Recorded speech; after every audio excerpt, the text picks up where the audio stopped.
بسم اللہ الرحمن الرحیم۔ السلام علیکم۔ خبردار، کوئی ہے وہاں؟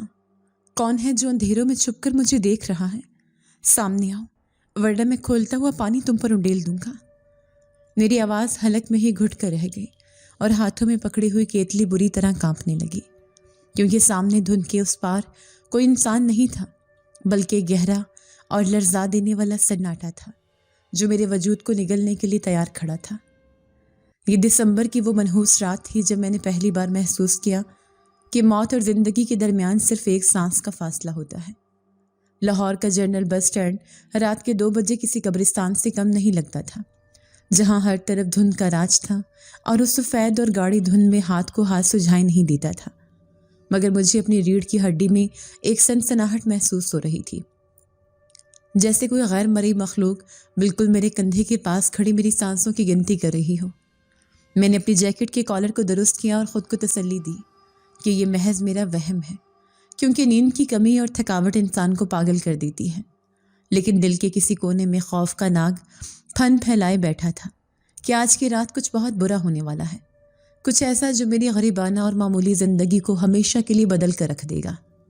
میں زین ہوں، 22 سال کا ایک معمولی لڑکا جس کی کل کائنات یہ بسیدہ سا چائے کا کھوکھا ہے، جہاں میں ساری رات جاگ کر ان مسافروں کو چائے پلاتا ہوں جن کی منزلوں کا مجھے کچھ پتہ نہیں ہوتا، اور میرے اپنے گھر میں میری بیمار ماں اور معصوم چھوٹی بہن میری راہ تکتے ہیں، جن کی دوا اور روٹی کا انتظام اسی کھوکھے سے اٹھنے والی بھاپ سے جڑا ہوا ہے۔ آج کی رات معمول سے ہٹ کر تھی، کیونکہ سردی ہڈیوں میں گھسی جا رہی تھی، اور بس اڈے کے وہ آوارہ کتے جو ہر رات اجنبیوں کو دیکھ کر بھونکتے تھے، آج دم دبائے بسوں کے ٹائروں کے پیچھے چھپے بیٹھے تھے، اور ان کی آنکھوں میں ایک ایسا خوف تھا جو جانوروں کو تب محسوس ہوتا ہے جب وہ کسی ایسی چیز کو دیکھ لیں جو انسانی آنکھ سے اوجھل ہو۔ میں نے چولہے کی آنچ تیز کی تاکہ اپنے جمتے ہوئے ہاتھوں کو کچھ حرارت دے سکوں کہ اچانک فضا میں ایک عجیب سی خوشبو پھیلی۔